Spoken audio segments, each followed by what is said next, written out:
to develop an overall strategy for America in this period when really a new world order can be created. It's a great opportunity. It isn't just a crisis. We know the race is not to the swift, nor the battle to the strong. Do you not think an angel rides in the whirlwind and directs this storm?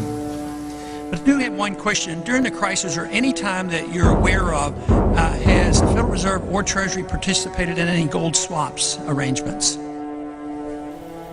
We don't, the Federal Reserve does not own any gold at all. We have not owned gold since 1934. You fired me once again!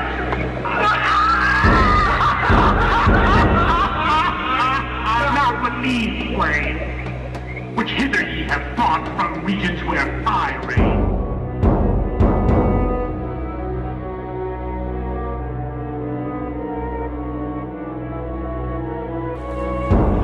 Which passages of Scripture should guide our public policy?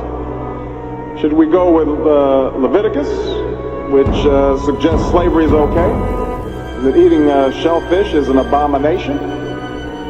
Or we could go with Deuteronomy, which suggests stoning your child if he strays from the faith? Or should we just stick to the Sermon on the Mount, a passage that is so radical that it's doubtful that our own Defense Department would survive its application?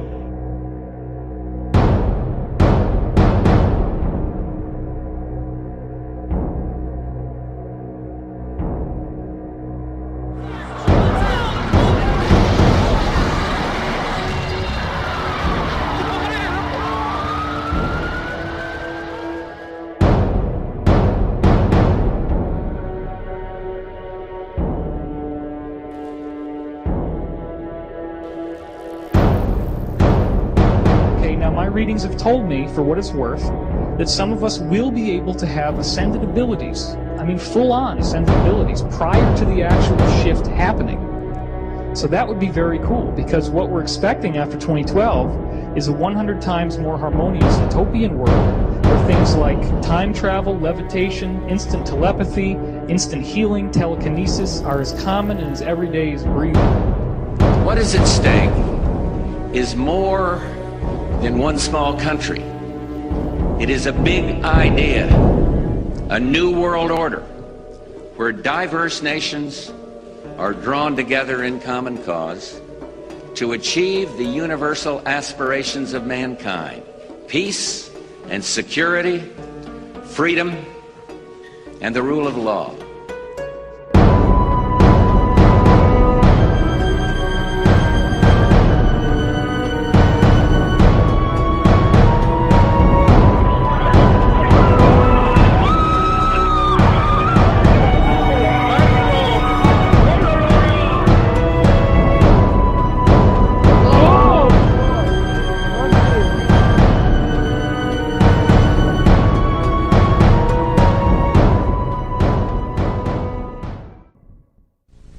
I want to tell you about a few of the things that I have learned during these last 5 years of intensive research. Perhaps the most startling thing that I can share with you is that all of the conspiracy theories that you've ever heard about one world government, about the UN takeover of the world, all of those conspiracies have now been laid to rest. There's nothing conspiratorial about it. It's all published. The UN-funded Commission on Global Governance began meeting in 1992 in earnest and met for 4 years, and last fall released their final report. It is entitled Our Global Neighborhood. If the Bible is simply a book of myths, fairy tales, and stories, then it is disturbingly accurate in describing what we see unfolding in our current world climate. In my personal journey, I've come to the conclusion that the biblical worldview best explains the origin of evil and its many symptoms to mankind. It explains human suffering and the inescapable reality of death and decay that we experience in this world. But most importantly, it reveals why mankind has used deception as its most powerful and reliable instrument to carry out the plan set in motion by an ancient hate.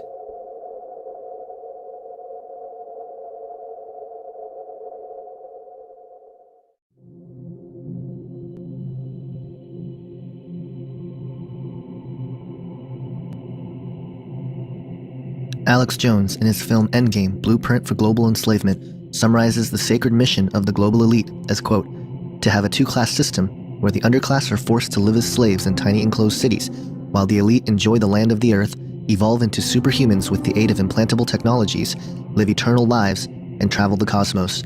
This is the promise given to the inner members of the New World Order and the agenda of the Bilderberger Group, end quote. This sacred mission of the world elite has been the primary motivation for the establishments of several layers upon layers of systems in this world. The following sectors are the major components of infiltration in this plan. They include the political, economic, military, scientific, educational, technological, and social facets, with the spiritual ideologies being the main ingredient guiding this massive deception. Many of these facets overlap and build on each other. Using these various components of human society, the world elite are tirelessly working to allow the formation of a one-world currency, massive depopulation, a one-world religion, and of course, a one-world government. With the speed at which things are changing and evolving, never in human history has this plan been more attainable than today. But as I sorted through the many tentacles of this plan, I found that not only are we, the people of the world, victims, but the people who promote and continue to instigate the New World Order and the promise of a new age are perhaps the most deceived and are the ultimate victims. The idea of what the ultimate goal for the New World Order is something that bothered me a lot in my early and really a lot of my research for what the New World Order was, as I was learning things like, the stuff in the food and the water and all the stuff that you learn, the genocide and the planned population reduction and the mind control and all the stuff that was going on. What did it all mean? What was it leading up to? The control grid, the cameras and the one world government and the one world economy and all this stuff. What did it mean? Because the thing that got me is what happens if they get it? What happens if they finally control everybody? It's a total lockdown, New World Order, 1984, Brave New World, whatever. It actually is that system. What then? Is it all going to just end and everybody sits back and they drink lemonade and say, hey, we did it, guys? But then the connection to Satanism is really what started to pique my interest early on, and that they were theistic, Satanists. They really did believe that Satan was God, and they actively worshipped him and received instructions from the spirit world. That was what tripped me out, and to see that network and every door that was kicked down, investigation led to somewhere some Satanistic connection. So the answer to what the ultimate goal and the question of who or what do I believe is behind it is the same. That is the Antichrist. The system is being built around us, the control grid, the economy, everything is being built to force everyone to worship the Antichrist. That is what this is all about. That's what makes everything make sense. It's the one component that makes everything make sense. And so what is behind it is a spiritual agenda, as it says in Ephesians 6:12. But it's also something that experientially that you can see in the research of the New World Order, that they are attending rituals, they are receiving instruction from those rituals, and that instruction is to do the nuts and bolts things, to create the system, to do this, to do the poisoning or whatever, all the different conspiracies that are a part of that have some sort of mechanism or use in this future world government, world religion, world economy, which has one purpose, is to extract the worship of humanity for an ancient cherub. Tom Horn, in his book Apollyon Rising 2012, stated, quote, behind the scenes and beyond view of the world's uninitiated members, the alchemy and rituals of the occult masters, Illuminists, Masons, Bonesmans, Bilderbergers, and Bohemians have combined to harmonize so completely within recent U.S. foreign and domestic policies as to clearly point to a terrifying civil conjecture, a near-future horizon upon which a leader of indescribable brutality will appear. Although this false Prince of Peace will seem at first to hold unique answers to life's most challenging questions, ultimately he will make the combined depravities of Antiochus Epiphanes, Hitler, Stalin, and Genghis Khan look like child's play. So I really see what's going to happen there is there's going to be some person who's just born as a man, he grows up, I believe he's going to be part of the secret societies, he's going to have tremendous influence and power and access to all kinds of high-tech stuff, and among that will be the process known as recombinant DNA. And with recombinant DNA you can actually open up a gene or a DNA strand, and you can insert a foreign gene into that. So I think what's going to happen is he's going to take Satan's DNA, Satan's genetic code, and he's going to insert it into his own body. And then he is going to become a chimera. He's going to become the beast by actually going through this transformation. The crazy thing is that we have the technology. We know that the sons of God came and did this back in the days of Noah. So we have a biblical precedence for this. And I think we're seeing these kinds of things happening already today.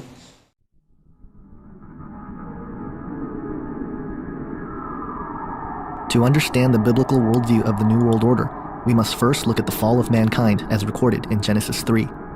This chapter reveals the origin of the plan, who's behind it, and where it's going. No other ancient text reveals so much about the nature of evil and its methods than the Bible, and this is where it all begins. We all know the story. Adam and Eve were created by God in the Garden of Eden. God's creation was good, and mankind was very good. God had one commandment for Adam and Eve to follow. A serpent came and tempted Eve to eat from the tree of knowledge of good and evil. This is where it all begins. Prior to this point, mankind was not susceptible to death, but Satan had other plans. The first lie ever recorded in human history comes from the mouth of Satan himself. Satan, being the father of lies, was able to redefine what good meant. Upholding to the traits of a great deception, Satan's lie contained some truth. But to understand how this lie has permeated throughout history and is being used to create the New World Order, we must break down this passage. Satan knew that when they ate of the fruit of this tree, that mankind would be subject to death. This lie is the foundation for New Age ideas like reincarnation. It is the idea that even though we may physically die, there is no heaven or hell, but instead we return with another opportunity to attain enlightenment. It is also the one lie that many of the world elite believe today, which is that through the use of intellect, technology, and science, man will achieve immortality. This will become more obvious as we look into the sacred promise or ancient hope held close to those who are at work for the New World Order. Satan was implying here that secret knowledge and wisdom will be available to them. This is the main proponent behind the nature of secrecy which all secret societies possess. It is the idea that unattainable information will be partitioned to those who submit to the request of the one who holds the knowledge. It also plays on the hope promoted by the New Age movement, which claims that we are all spiritually evolving into a higher consciousness, and that if one would only tap into this universal energy force, they would realize that they are God. The New World Order and its components, secret societies, New Age movement, transhumanist movement, and even the alien agenda in many ways is predicated on this one lie. The idea that man would become God is the elusive carrot on a stick that has been behind many, if not all, of man's attempts to acquire power, authority, and dominion over the masses while conquering death and nature in the process. Furthermore, we can trace ideas like pantheism and the concept that God is a force, or that everything within the universe is God and thus we are God, back to this lie. It is the ultimate deception because it plays on human pride. It is the driving force behind ideas such as morality is relative and karma. It is the denial of evil and accountability to sin. This is the core of the Luciferian doctrine. It is the blueprint to what the select group of men have been working on for centuries. Exclusive knowledge to achieve immortality and become gods, all without the help of the Creator God, but by our own use of intellect. As we will come to see, this idea, which goes by many names like the Sacred Promise and an Ancient Hope, has been sought after by men for centuries. Here's the way they look at it. Here's their metaphor for the end of innocence. Adam and Eve were held prisoner in the Garden of Eden by an unjust, cruel, and vindictive God.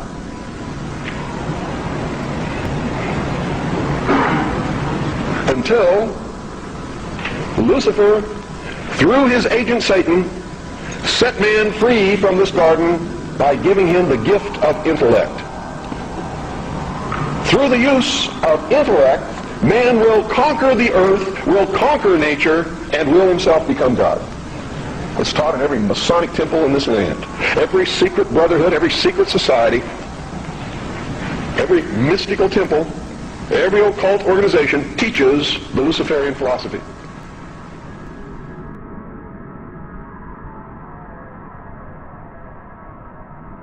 When our founders declared a new order of the ages, They were acting on an ancient hope that is meant to be fulfilled. The ancient hope, of which Bush refers to in his second inauguration speech, demonstrates that Bush, or at the very least the authors of his speech, are well aware of the plan initiated by an ancient occult hierarchy, now operating as secret societies to forge a world empire. The promise to those who help build this empire is that they will attain godhood themselves and become a part of a family of perfected human beings. Manly P. Hall, a 33-degree Freemason, an occultist and regarded as one of the greatest authorities on the topic of secret societies and Freemasonry in particular, reveals in his book, The Secret Destiny of America, quote, "In this way, the old dream of the philosophic empire descended from the ancient world to modern time. Secret societies still exist, and regardless of the intemperance of the times, they will continue to flourish until the quest is complete. For more than 3,000 years, secret societies have labored to create the background of knowledge necessary to the establishment of an enlightened democracy among the nations of the world," end quote. Hall goes on to explain that America was not founded as a constitutional republic based on biblical principles, but rather a massive experiment of social engineering formed out of the principal visions described in Sir Francis Bacon's book, The New Atlantis, in 1627. The basic principle was that the goal of attaining human perfection and a utopia that would come with it is the ultimate plan put forth and worked on since antiquity. He goes on to say, quote, "The supreme human purpose is the perfection of man. This must come first, and when this end has been achieved, all good things will inevitably follow," end quote. These principles all stem back from what is known as the ancient mystery school teachings.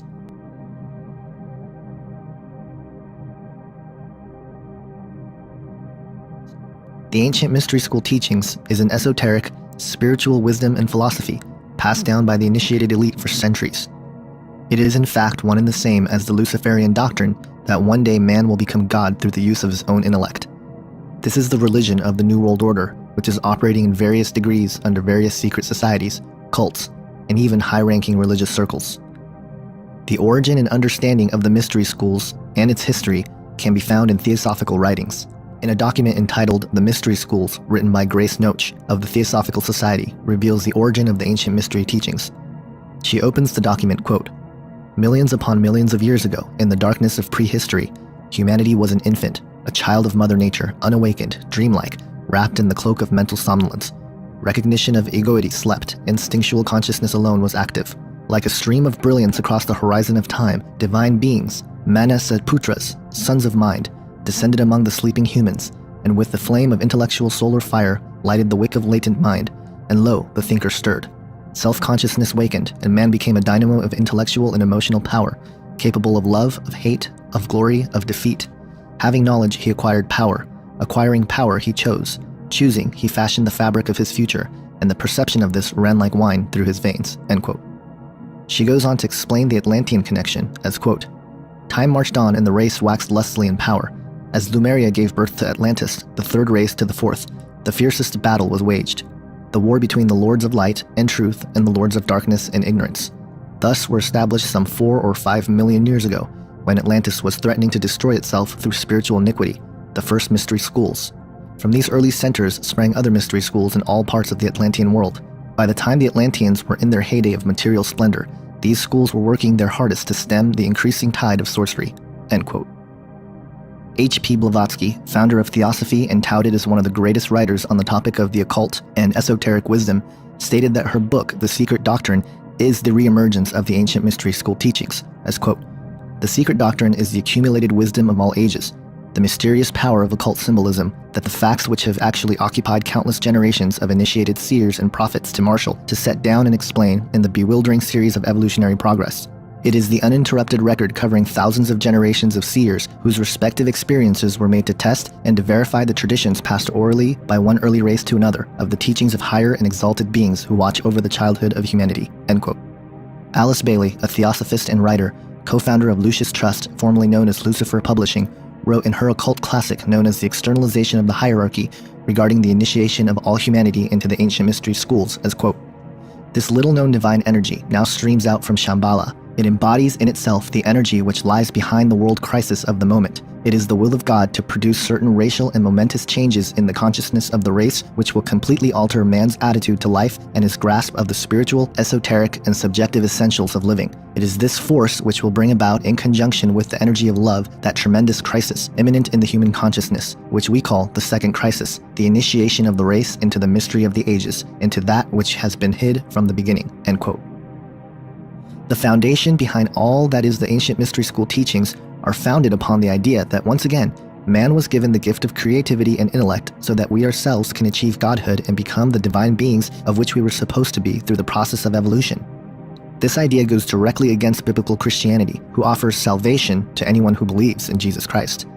This is why the modern era writers on the topic of the ancient mysteries go to great lengths to try to discredit Christianity, and why secret societies have infiltrated its religious institutions to corrupt many sectors of Christianity, allowing historians to paint a picture of the faith which is utterly false.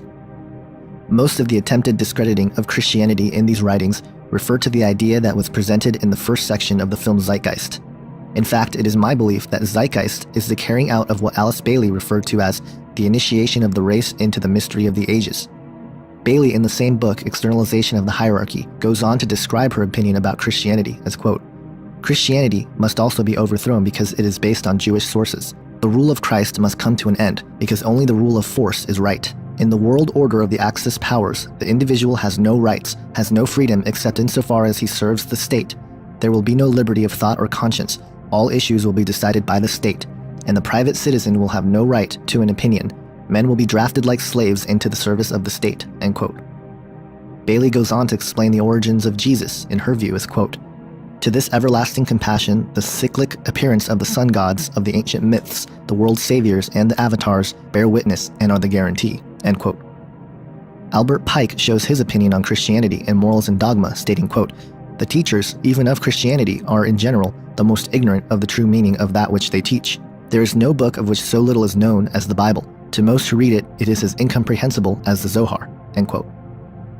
This idea of sun worship is part of the mystery school teachings and has been the crutch of these esoteric wisdom writings in the last few centuries, attempting to explain the misunderstanding of biblical Christianity and the man of Jesus. Manly P. Hall refers to the sun in regards to Jesus, quote, "The adoration of the sun was one of the earliest and most natural forms of religious expression. From a deep philosophic consideration of the powers and principles of the sun has come the concept of the Trinity as it is understood in the world today. This orb, being the symbol of all light, has three distinct phases: rising, midday, and setting. The coming of the sun was hailed with joy. The time of its departure was viewed as a period to be set aside for sorrow and unhappiness. This glorious radiant orb of day, the true light which lighteth every man who cometh into the world, the supreme benefactor who raised all things from the dead, who fed the hungry multitudes, who stilled the tempest, who after dying rose again and restored all things to life. This supreme spirit of humanitarianism and philanthropy is known to Christendom as Christ, the Redeemer of worlds, and only begotten of the Father, the Word made flesh, and the hope of glory." End quote. Not surprisingly, Helena Blavatsky also refers to astronomical underpinnings of Christianity, quote, "It is useless and vain for the Protestants to explain against the Roman Catholics for their Mariolatry, based on the ancient cult of lunar goddesses, when they themselves worship Jehovah, preeminently a lunar god, and when both churches have accepted in their theologies the Son Christ of the lunar Trinity." End quote. So according to these writers, which in essence is what Peter Joseph did in the first section of his film Zeitgeist, is that what Christians have been doing for centuries was actually worshiping the sun and the stars rather than God and Jesus Christ. What's interesting to note is that a single verse in the Bible can explain that this is simply not the case. In 2 Kings 23:5, it states, quote, "He did away with the pagan priests appointed by the kings of Judah to burn incense on the high places of the towns of Judah and on those around Jerusalem, those who burned incense to Baal, to the sun and moon, to the constellations, and to all the starry hosts." End quote. The ideas and opinions which permeate through society now in regards to Christianity are a residue to what we see in the esoteric writings. Even if the majority of the people who hate fundamental Christianity and religion in general are not aware of the specific assaults made by the theosophical authors, the basic attitude towards Jesus, his message, and to all Christians who believe and follow him are consistent. So who is the God of the ancient mystery schools?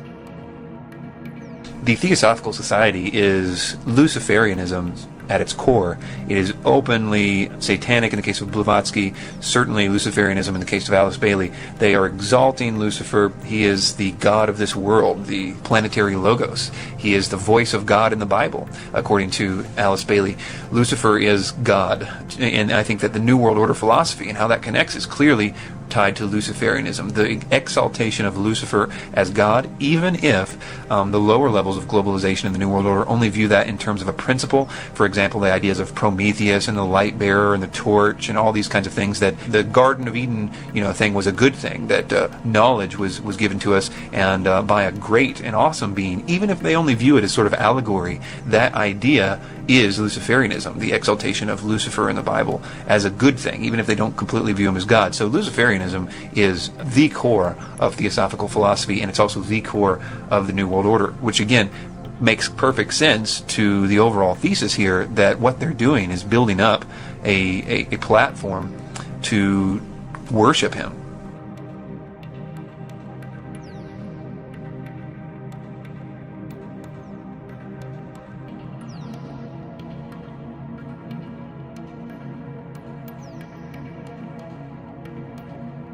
So you have very high-ranking guys saying that they're worshiping Lucifer. And it's not just, what we might think of as kind of simple Satanism, right, where they go and they sort of worship Satan. I mean, that's all bad, right? But it's not very classy, let's put it that way. Whereas these other guys, the Masons, they've had this secret society for a very long time. They're very focused, they're well-to-do, they've got a purpose, and they're very patient. They've been working on this for a long time. And of course, everybody at the lower levels doesn't really know what's going on. Right. It's only when you get to the 33rd levels do you begin to understand what's going on. And even then, I think even if you get to the 33rd level, you're still somewhat deceived because you think Satan is actually the good guy. Right. So even the guys that know everything, so to speak, are still in the dark because Satan hasn't told them his true intentions, which is he doesn't care for anybody except himself. Ever since man realized that through special and exclusive knowledge comes power and the ability to rule over others, the ancient mystery teachings and the members who have access to this knowledge have been working in secrecy, which yields power and authority over the masses who have no idea that they are born into a highly organized, systematic society being steered towards the fulfillment of their plan. Many have been blind victims helping continue the cycle of secrecy and deception while believing that they too were going to gain access to this knowledge. What is your problem? Just that, sir. Okay. I'm a Christian, sir. I'm pure and virtuous and wholesome and innocent. How can you say anything bad about me? Sir, you need to be born again. I am born again. Now, did you just say that you were Lucifer? I am Lucifer. Okay, define Lucifer for me. Pure, virtuous, wholesome, innocent individual that's out to help people. Lucifer is? Yeah. Say that again. Lucifer is a pure, holy... Virtuous. Virtuous. Now, is he the Lucifer that God created? That's the same one. Oh, man, this is great. I'm going to put this on the internet. Oh, Amen. God bless you, Amen. brother. Because that's exactly what the Shriners and Masons teach, is that Lucifer is light. Jesus said, many will say to me on that day, Lord, Lord, we did not do these good deeds in your name. And you'll say, away from me, you workers of iniquity. I never knew you. Jesus said it? In Matthew chapter 5. Mercy. No. That's hard to believe. So you're a Christian and you don't know that? Actually, no, I really am. You are. Because I'm pure and virtuous. You're pure and virtuous, okay. Yeah. Mm-hmm. In other words, you're perfect without Jesus, right? No. Okay, tell me about Jesus. Who is Jesus? He's my leader. Is he the Son of God? Yes, he is. Is he the only worshipful master? Yes. Have you ever been called worshipful master? No, because I've just been too busy. I've been working. See, this is what a Mason confesses, is that Lucifer is light. Yale University is 300 years old this year, and were you to visit its campus, you would see that it still has exotic clubhouses, which look like tombs where Yale's legendary secret societies meet. Their prestige and importance have largely evaporated, but the rituals are still a secret. And so when we heard that some enterprising characters had managed to spy on the famous Skull and Bones Society, we couldn't resist. Here's ABC's Dan Harris. The videotape provides a grainy glimpse into what appear to be the initiation rituals of a secret society that's been around since 1832, whose members have gone on to be leaders of Wall Street and the White House, the Senate and the Supreme Court. They're sort of trying to scare the initiates, make them, disorient them, frighten them. New York Observer investigative reporter Ron Rosenbaum accompanied a team of Yale students who shot these pictures 9 days ago. Rosenbaum's curiosity about Skull and Bones was permanently piqued when, as a classmate of George W. Bush, he lived right next to the tomb, the group's heavily fortified home. From their perch, Rosenbaum and his cohorts taped the tomb's courtyard. What they captured, they say, was initiates, known as neophytes, being forced to kiss a skull, then members performing a mock killing.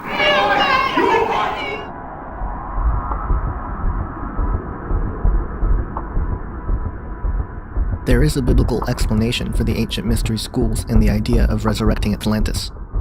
After the fall of mankind in the garden, God says something very interesting to Satan.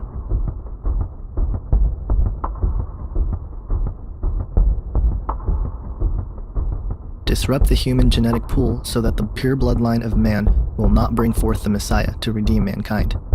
This is the reason for the flood. We find the account of this attempt to disrupt the human genetic code in Genesis 6. It reads, quote, "When man began to multiply on the face of the land and daughters were born to them, the sons of God saw that the daughters of men were attractive, and they took as their wives any they chose. Then the Lord said, My spirit shall not abide in man forever, for he is flesh. His days shall be 120 years. The Nephilim were on the earth in those days, and also afterward, when the sons of God came into the daughters of men, and they bore children to them. These were the mighty men who were of old, the men of renown." End quote. The sons of God mentioned here in the Hebrew is pronounced B'nai Ha-Elohim. They are clearly describing fallen angels. We know this because the Bible confirms this in 2 Peter 2:4, where it states, quote, "For if God spared not the angels that sinned, but cast them down to hell, and delivered them into chains of darkness to be reserved unto judgment," end quote. And in Jude 1:6, where it states, quote, "And the angels which kept not their first estate, but left their own habitation, he hath reserved in everlasting chains under darkness unto the judgment of the great day," end quote. Programs like Ancient Aliens on the History Channel have attempted to describe these sons of God as being aliens from outer space. This is wishful thinking. The reality is that these fallen angels were rebels to God and not some race of aliens from a faraway galaxy. In fact, the whole idea that there might be an alien race from outer space is part of the New World Order deception. We will get back to the UFO and alien phenomenon a little bit later, but for now let's continue on with what the Bible says about these sons of God. What the passage portrays, and it's very difficult for many people to absorb this, it portrays fallen angels. These are not the good guys. Remember when Satan fell, a third of the angels fell with him. Not all of them, but a group of them, apparently, and we'll talk more about this in a minute, chose to try to create a hybrid race by I don't know the technology. I'm not going to get into that. But they apparently were... See, angels can't multiply. Angels are eternal. Reproduction is a process for mortals. But at the same time, Satan's got a problem. A third of the angels fell with him, so he's got a deficiency of 2-to-1 in any war that comes, right? He's got to find a way to strengthen himself. This is just a conjecture that floats around. Now, the offspring of Nephilim, they're also called the Hagibarim, the mighty ones. And now, where the confusion starts to set in is when this Hebrew passage was translated into the Greek in the Septuagint, the word they used for the Nephilim was gigantes. It sounds like giants, and it turns out they were giants, but that's not what the word means. Gigantes comes from gigas, which means earthborn. So in the Hebrew, they're called the fallen ones. In the Greek, they're called the earthborn. The purpose of the flood was not just that there was sin in the land. There was, and that's emphasized. But if sin brings the flood, we better get some life jackets. No, there's something far deeper going on. That's what I want to sensitize you for when you do your own study and come to your own conclusions. But I want you to recognize there's something much more profound that's a problem that God was solving, and that is that Satan's strategy was to contaminate the human race. Now that we know who these sons of God were, let's make the connection with the ancient mystery teachings. In order to do this, we must turn to a book which is referenced in the New Testament by Jude. It is also a book that the audience of the early Israelites were well versed in and familiar with. I am speaking about the Book of Enoch. I believe it is important to look at a book like Enoch. The modern-day Christian scholars have largely put the Book of Enoch aside. As such, the book has been used by people who promote the ancient alien idea and folks like Zachariah Stitchin to present their theories of Nibiru and the Anunnaki. But in fact, the biblical foundation is the best fit for the Book of Enoch, so let's look at what it says. The Book of Enoch tells us several things, such as the number of fallen angels or watchers as they are referred, where they landed, and what they taught mankind. It even lists the names of 20 of the fallen angels. but as it pertains to the mystery schools, it is very interesting the kinds of things that these watchers taught humanity. It states, quote, Azazel taught them to make swords, knives, shields, and breastplates, and made known to them metals and the skill of working them for bracelets and jewelry. Azazel also taught the use of antimony for coloring the eyelids, along with all types of precious stones and dye formulas. From this arose great disobedience. They were led astray, they committed immorality, they became corrupt in all their ways. Semyaza taught cursing and root cutting. Armeros, curse lifting. Barakoyel taught star signs. Kokabel, star patterns. Ezekiel, cloud lore. Arakiel, land signs. Shamziel, sun signs. And Sariel, moon pathways, end quote. According to the Book of Enoch, this is the origin of the mystery schools. The fallen angels taught mankind weapon making and warfare, applying makeup and jewelry, introduced mankind to psychedelic drugs, vampirism, enchantments, and cursings, as well as astrology. It is quite remarkable to see how much of what these watchers taught not only relate to the ancient mystery religions, but are common everyday things of the world we live in today. We even see the watchers teach mankind the art of abortion. Quote, the fifth was Kasdea. This is he who showed the Yaladim A'am all the evil strikings of unclean Rakim and demonic entities. He showed them the dashing of the embryo in the womb so that it would die, end quote. The Book of Enoch also states that the watchers began to mix animals and humans together. Quote, they started to sin against birds, beasts, reptiles, fish, and then to devour one another's bodies, even drinking the blood. It was then the earth laid accusation against these lawless ones, end quote. This is extremely interesting because it is information which would have sounded absurd until the last half century. It is not talking about hybridization, but of creating creatures that go beyond their own kind as God created man, animals, and plants. This tells us a couple of things. One, that the technology they had was far greater than we can ever imagine. This is confirmed in the book of Ecclesiastes in the Bible, where it states, quote, what has been will be again, what has been done will be done again. There is nothing new under the sun, end quote. No matter how far we think we've come in the name of science and technology, it seems we are only catching up to what we were taught by these fallen angels in the antediluvian or pre-flood world. 2, the creatures we see in several ancient mythologies such as centaurs and minotaurs could all be attributed from what these fallen angels did on the earth.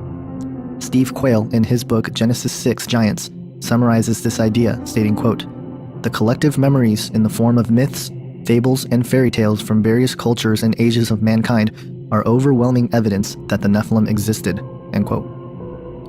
I believe that the antediluvian world of fallen angels, hybrids, warfare, Nephilim, astrology, advanced technology, and false spirituality is Atlantis. As theosophists and esoteric authors of the last century wrote how they believe the mystery schools began in Atlantis, I believe that the antediluvian world and the teachings of these fallen angels are the same thing. This makes sense to what the elite and secret societies are trying to do to forge a new world order today. Not only are they trying to rediscover Atlantis, but in doing so, they are merely attempting to fulfill the ancient hope which has been at work since the days of Adam and Eve, the earthly rule of the Antichrist. The truth certainly seems stranger than fiction.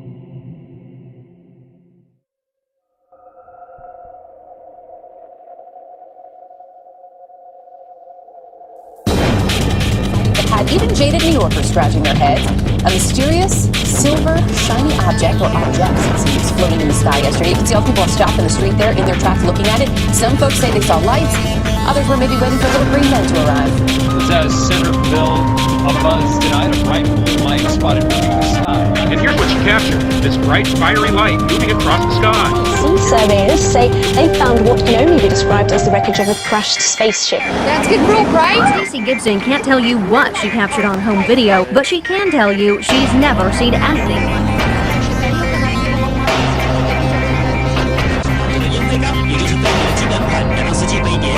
Takes a guy got to see it for yourself. New residents saw the lights hovering in the sky that Monday night. A North Canton couple is trying to figure out what it was that they saw in the sky over their home just a few days ago. Mysterious, unexplained, orange-colored objects. Karen, they tell us that they saw lights, but those lights were not from an airplane or a helicopter, and these lights dropped something as they hung low over the sky. Mike was in the Air Force and says the lights hovering in the sky were unlike any he had seen. Um objeto luminoso foi visto no céu pelos moradores e espantados ligaram para a polícia.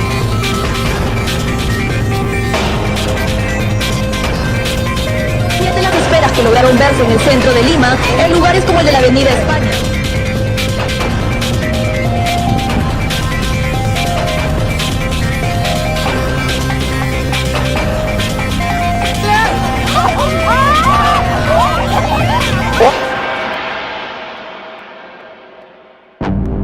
Maybe it's a comet. Maybe these are our last moments. Here comes another one. What? What?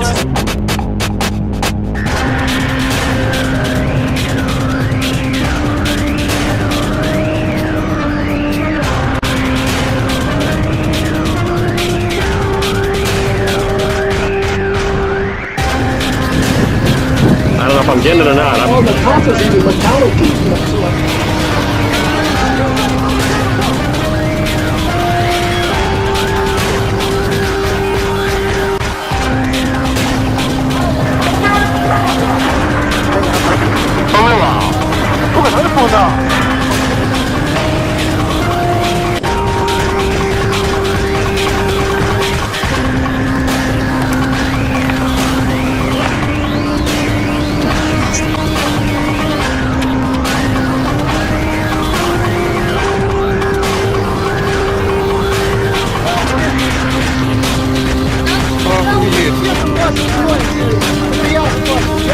I see that view every single night, and I've never seen anything in the sky at that same location or at the same height.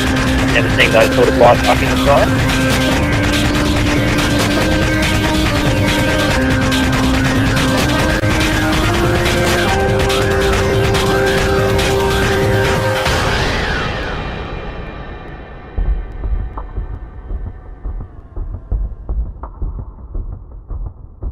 One of the main topics of interest the New Age movement has harnessed through the infiltrating of the Truth movement has been on the topic of UFOs and ETs.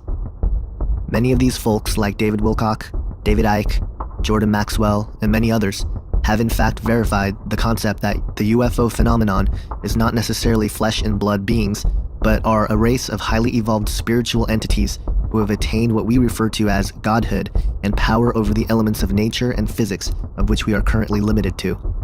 This is eerily similar to the sacred promise given to the inner members of the New World Order. It is also the same concept being promoted by transhumanists and the road to attain singularity and human immortality through the use of technology in the field of biology and genetics. I believe that all of these various tentacles are leading to the same place and the same goal.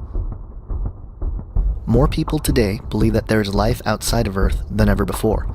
A 2008 Scripps UFO poll conducted by Thomas Hargrove and Guido H. Stample showed that over 74% of 18 to 24-year-olds believed it was likely that intelligent life exists on other planets. This is perhaps due to several factors, including our current growth in scientific knowledge and understanding of the size and vastness of the universe, but also the propaganda perpetuated by our media. Science fiction has exploded in America and the world as a staple theme for films, movies, books, and video games. Could this all be part of the plan to prepare the world for disclosure? I think the New Age, as well as the mainstream sort of media, and I mean like movies and television shows, and everybody's been shoving this alien UFO thing down our throats because it has so many uses for the Antichrist system. I've said many times, I don't know if this is the way that it will all be set up. It is just a really convenient way if it does go down like this, because it does do three main things that are needed for the Antichrist system. Number one, it causes the world to reject God. We've been sold this erroneous idea that if aliens exist, then God doesn't. So the headlines the day after would read, you know, God proven wrong or whatever. The whole world would be united in its rejection of God overnight. So that certainly would play in, obviously, to the biblical account of this world order at the end of time. Also, we would believe ourselves to be God. This one would take a little bit longer to sink in, but the idea that aliens, in a real sort of evolution kind of way, just evolved, and that it could be sold to us that they were somehow our creators in the sense that they genetically modified us, or they might have some excuse to the origin of life or something to that effect.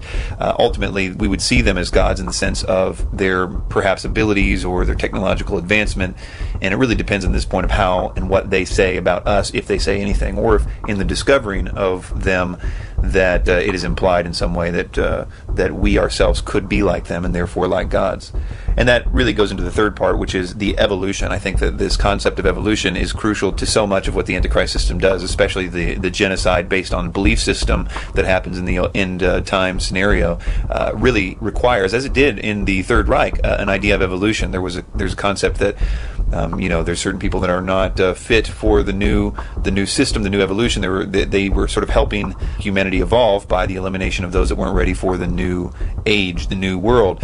Hitler believed in the fifth root race of Blavatsky, but yet I think this new system is going to have a very unique version of evolution. And of course, the appearance of aliens really validates that on a worldwide scale. No longer do you have to have this sort of underground preaching of theosophy as it was in Hitler's time, but rather the whole world is united in this understanding, or perceived understanding, of potential evolution coming. After all, the aliens are here, and we can be like them. They just simply evolved like we have the potential to do. We can become like them. We can communicate telepathically or whatever, as long as we are willing to take that next step. And there's this great precipice that we're now at this ability to move to this next level, but it's all going to be in the context of, God has just recently been disproven, but yet there will be people on earth that can't quite go with the new system because they're stuck in the old paradigm of God does exist and the Bible was accurate and these aliens are a deception. Those people will be presented as enemy number one and will be viewed as the thing that's holding us back from the potential evolution.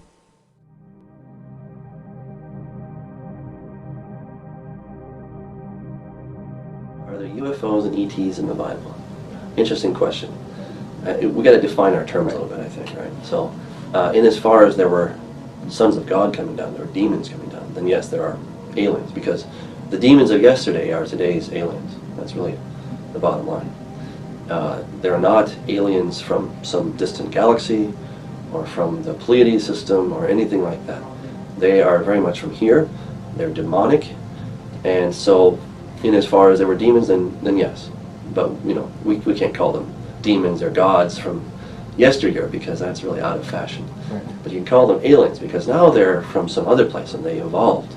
It's interesting how evolution has served as such a foundation for this. Mm-hmm. The demons, Satan gets us thinking that there is no God, that there is no Satan or any demons. But then he starts replacing it with these other entities. And we believe in evolution, lots of people do. And so that serves as the foundation for these otherworldly beings that have also evolved, not by God, mind you, but they've evolved from a long time ago. And as far as UFOs, well, UFO is an unidentified flying object. And we're seeing those today. People are seeing those all over the place. And generally what they look like is just some kind of a white light. It's a white ball of light or something like this that's floating around in the sky. And people will say, oh, it's a kite. Now we can all see what a kite looks like. They're not helicopters. We know what helicopters look like. We're not stupid, right? Neither are the people that take all these videos. And you can watch them on YouTube, and there's just thousands of them. And I'm sure there's a few pranksters out there, right? But sure, but still, just the quantity and even the quality of the video is such that you're like, wow, that's really amazing. So in the Old Testament, you find places where the heavens were opened. For example, in 2 Kings chapter 6, Elijah and his servant are surrounded by the Syrians. They wake up one morning and the servant goes outside and he sees all these guys. He's like, oh boy. He goes back and he says, Master, we're done. And Elijah, he's just very calm and he prays, oh Lord, I pray you'd open his eyes. And so God opens the young man's eyes and he looks all around him and he sees these horses and chariots of fire. Now that's interesting. Why would God need to use chariots of fire? Well, I don't know the answer. I mean, you'd think you could just go, kind of Star Trek kind of thing. You go from here to there. But for some reason, in that other dimension, you have horses of fire, you have these chariots of fire, and these things are going around. And in some way, I would suspect that the demons are kind of doing the same thing. I don't know if they're on horses of fire necessarily, but when they materialize, they look like these fiery white orbs. And however they're transporting themselves, I don't know. But it's not like they can just think it and they're there, but they have to somehow travel, they have to traverse through whatever medium, the spiritual medium or through the physical medium. They're actually moving about. So, again, I wouldn't say that we have, what we call technical UFOs back then, but you did have these horses and chariots of fire in that angelic spiritual realm. There's movement going on. Angels have wings. Again, why would they have wings? Right? Is there air in that? These are questions we just don't know. Right. We just don't know the answer to these things. But still, there's a function for these things. If they have wings, then they must need them.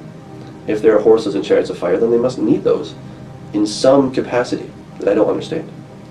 And we're not really told. But still, there it is. So, what we're seeing today is a resurgence. And we're not so much a resurgence, we're seeing a breakthrough of that realm into our own. And those demons are coming through. Somehow they're being able to manifest in this realm. I don't know how they do that, but they're doing it. They're manifesting, and they're up in the skies. Millions of people have seen these things. Right. You even have sort of more famous people like Ronald Reagan. Mm-hmm. He claimed to have seen something a number of times. Jimmy Carter, Barry Goldwater, Douglas MacArthur. All right, just to name a few of the presidents. You have other world leaders.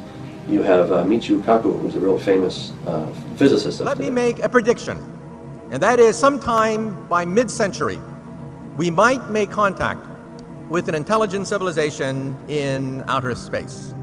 Plus you have, just lots and lots of astronauts. They say that every time that we had a mission, we were being followed by something. We were being watched. We saw some craft.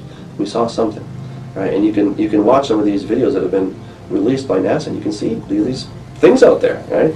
So there's definitely something out there. The question is, what is it? Scholars with no religious affiliation who have looked into this topic of UFOs and ETs for several decades have come to very interesting conclusions.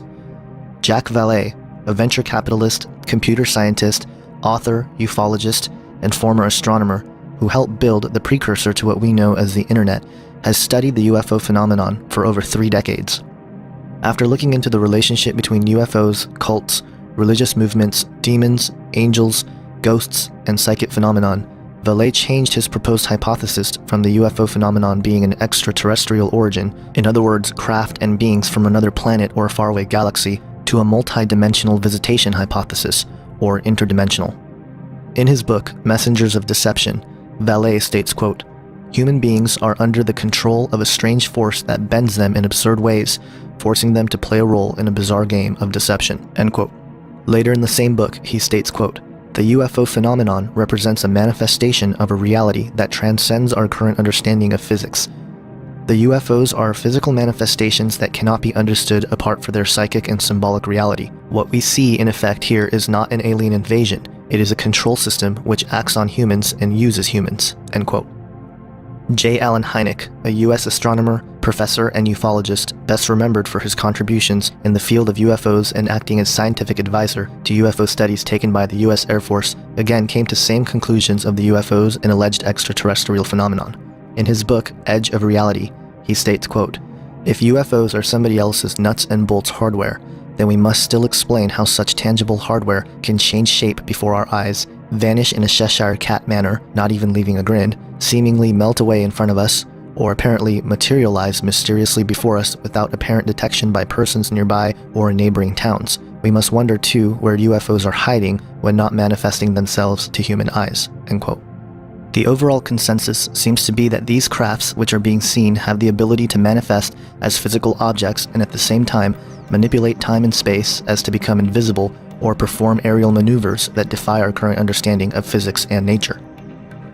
The deeper side to this phenomenon are the abduction accounts recorded by millions of people all over the world, regardless of time, race, culture, and upbringing. Dr. John Mack, professor at Harvard Medical School, a psychiatrist and writer, also looked into the UFO and abduction phenomenon for several decades and came to similar conclusions as Vallée and Hynek. Although he recently passed away, his contributions to the study of ufology and alien abductions is highly touted and greatly respected.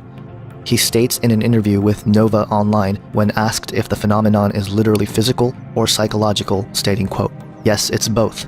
It's both literally physically happening to a degree, and it's also some kind of psychological, spiritual experience occurring and originating perhaps in another dimension. And so the phenomenon stretches us, or it asks us to stretch to open to realities that are not simply the literal physical world, but to extend to a possibility that there is other unseen realities from which our consciousness, our, if you will, learning processes over the past several hundred years have closed us off." End quote. What seems to be the case is they come from some other domain, some place, maybe not another star or maybe from another dimension, but they manifest, they show up here in our physical world. People have a number of cases where people are just playing gone, a child comes into the mother's room, "Mom, you weren't there during the night when I came." There is burned earth outside where the ships have landed. There is physical, it may not satisfy our criteria of proof, but proof may be something which only operates within the frame of evidence of this physical world in the box you mentioned before that we live in. This is what's going on here is something in some ways more subtle. In other words, something coming from another dimension into our world, which is very commonly experienced in other cultures, but not in this culture.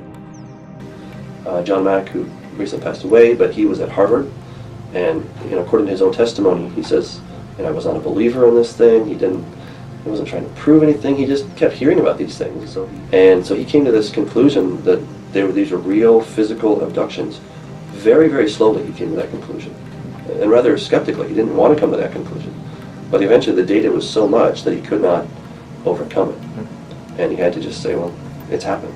Something physical is happening. Dr. David Jacobs has done similar research. He was quite upbeat about this whole thing for a long time.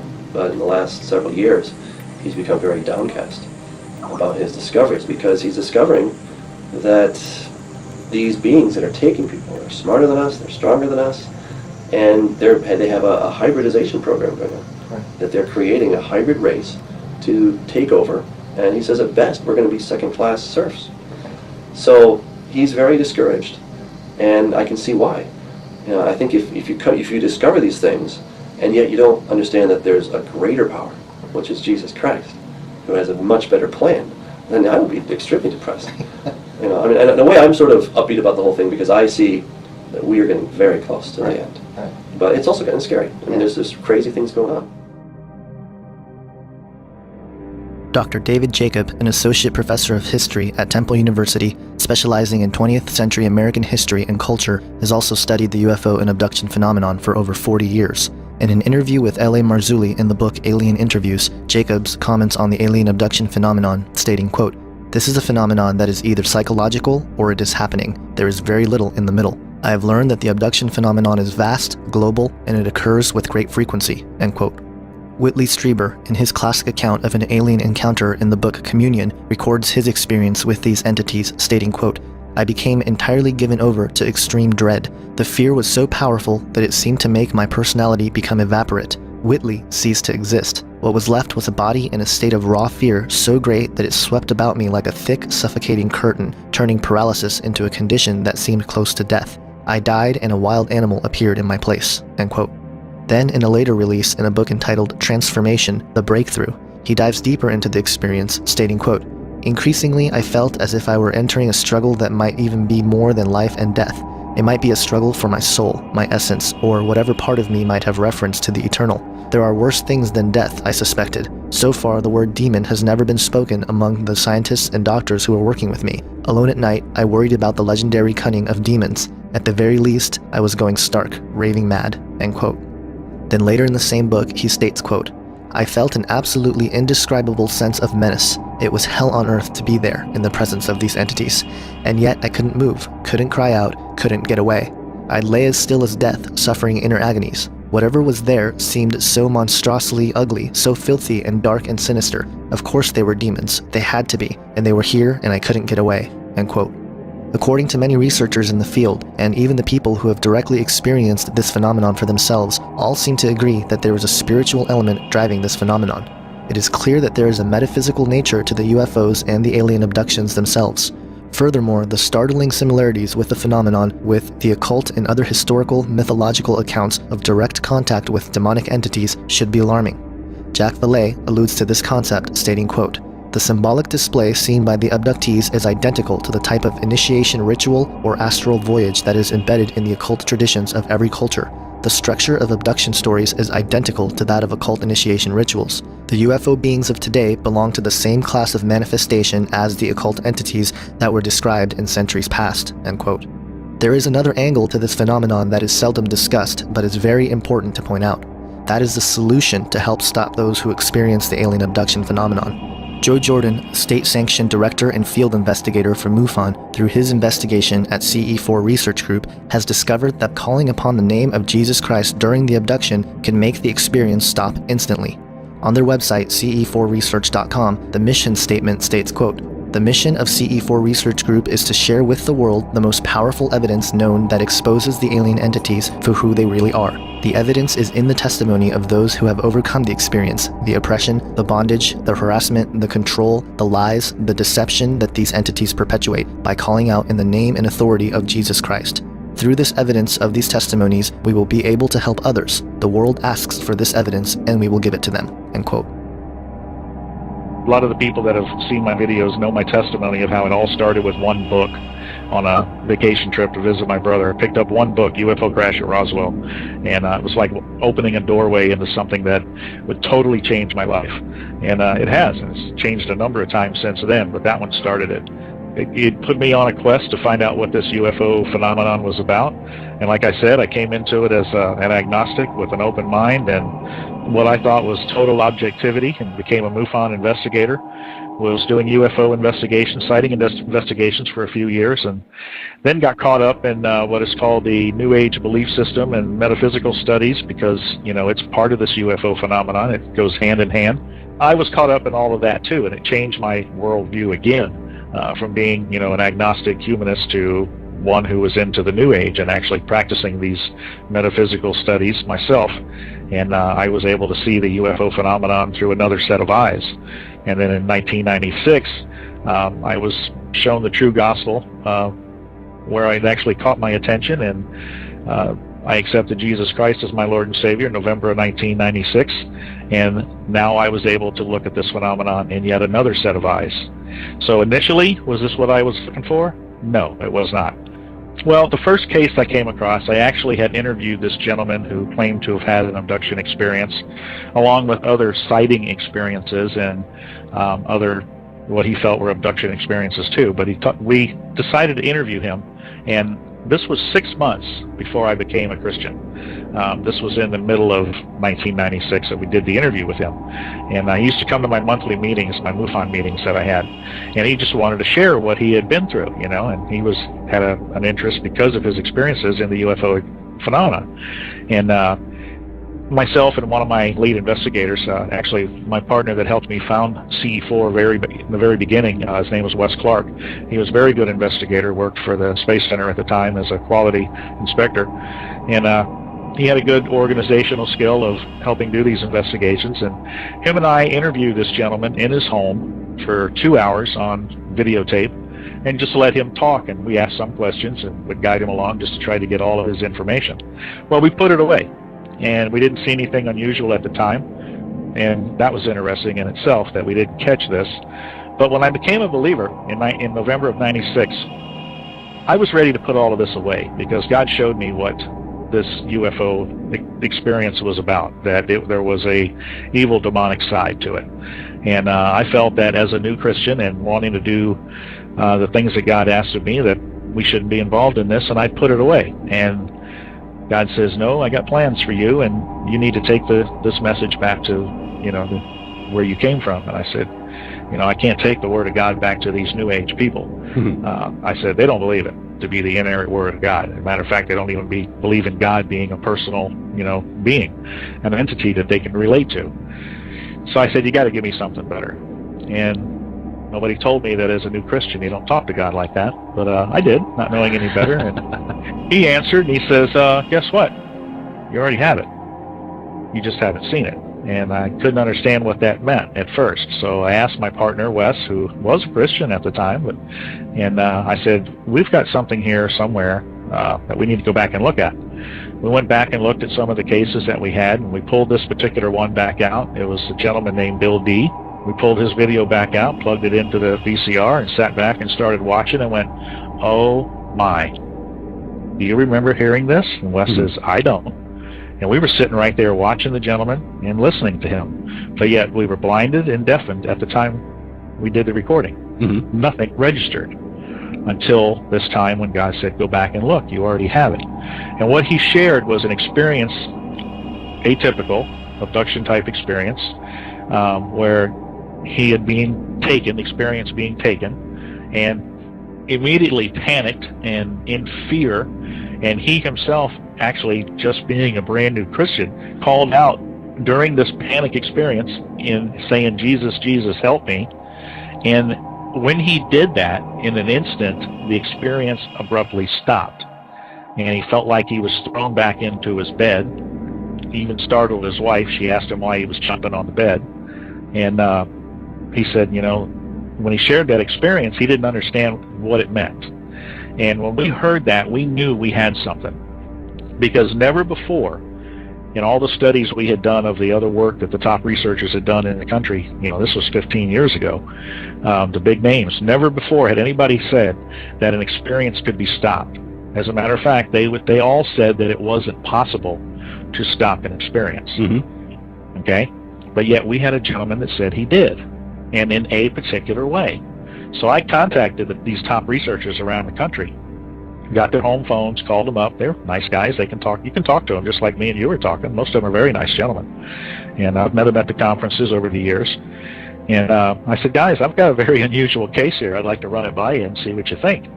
And after I shared the story, they all asked, can we go off the record? And I said, well, that's fine. I said, I'm just trying to get answers here.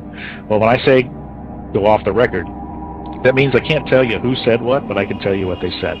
Well, these guys, they said that, yes, we had come across similar cases where people had cried out in the name of Jesus, or had quoted scripture, or had sung a Christian hymn, and the experience stopped. And I said, really? And I said, first off, I've never read anywhere where you guys have said that an experience can even be stopped. And then second, I've never read where you've stated where they could be stopped in any type of manner like this.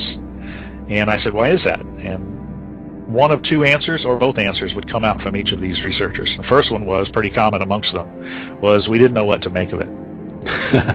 But you know what? I would have been fine with that, because to me, that was an honest answer. I mean, I didn't know what to make of it either in the beginning. So I could relate to them on that answer. But they always would follow it with a second answer. And it was, we were afraid to go there, meaning the spiritual side of this, because it might affect our credibility in the UFO realm. So what I was seeing is they had research, evidence, part of the UFO puzzle that we've all been trying to put together. But they chose not to share it because of it affecting their credibility. Not that it was getting to the truth or it was completing an entire puzzle, but because of personal issues, personal agendas. And you know what that's called? It's called a cover-up. Throughout the UFO community, you hear government cover-up this, government cover-up that. But I'm telling you from experience in dealing with this type of case that there's been a cover-up all along by the researchers in this UFO community phenomenon that are supposedly giving us the truth and the answers to this experience. It's coming from them because they've got personal agendas. They only want to share certain things. You know, and if you ever follow these conferences that are going on out there, it's like they never give you the whole thing. You know, you get little bits and pieces. And I guess it's part of keeping you busy coming to their conferences. You know, but I've been sharing the same message for years now, the same evidence, and it still disturbs them. There are several testimonies on ce4research.com, and I encourage anyone who has either been affected by the phenomenon or knows someone who has to take a look at this research. It is much too important not to. In an article on HearkenTheWatchman.com entitled Demons or Extraterrestrials Tremble at the Name of Jesus Christ, Dr. Stephen Yulish comes to the same conclusion, stating, quote, I believe in UFOs and extraterrestrials. I do not believe that either I am delusional or am I hallucinating. I do believe that the government is covering up these phenomena even though they are being bewitched as to its real meaning. This deception is part of the spiritual war between God and Satan. These are therefore serious topics, end quote. We are, of course, the Pleiadians, and as we've said, it is our pleasure to be here at this time to communicate with you, to give you an opportunity to understand our energy and who we are. This one that speaks through us, we call her our vehicle. She has given you an opportunity to listen to her interpretation of what she feels is taking place as a result of our contact with her. Not even a speck of a speck. Yet humans live their lives as though they are as big as gods. Allow us to communicate an idea to you, once again, that we would like to call the span. This involves the idea of a span of time and timing that is now upcoming on your planet. Although many direct experiences with these entities do seem to entail dread and negativity, there are plenty of accounts of positive experiences. Most of these experiences are found within the New Age movement, where the experiences are not direct physical contact, but rather spiritual through a process called channeling. This is where the person willingly invites entities who are referred to as the higher self, ascended masters, higher spiritual beings, extraterrestrial entities who are communicating telepathically, entities of higher densities, and a number of other alleged beings who are more evolved than human beings. Most of the quotes we've looked at in an earlier section of the ancient mystery schools and theosophy were all channeled information. In the case of Helena Blavatsky, the entity she channeled was named Kuthumi and El Mura, both of whom were considered ascended masters from northern India and Tibet. Alice Bailey channeled the entity Dejwal Khul, also considered an ascended master. Today there are several New Age teachers who claim to get their information from a source of a higher spiritual origin. David Icke claims he channeled entities he refers to as the guides. One great example of the way this works I came across, which the beings, which we call the guys, told us about. You call them the guys? The guys, yeah. It's not but the beings like Tarot, Rakoski. And yeah, that's right. Yeah. Now he was Jesus' father, Rakoski. That's right. And Merlin as well. Part of him was, yeah. That's right. The aspects. David Wilcock claims he channeled an entity named Ra. I am Ra.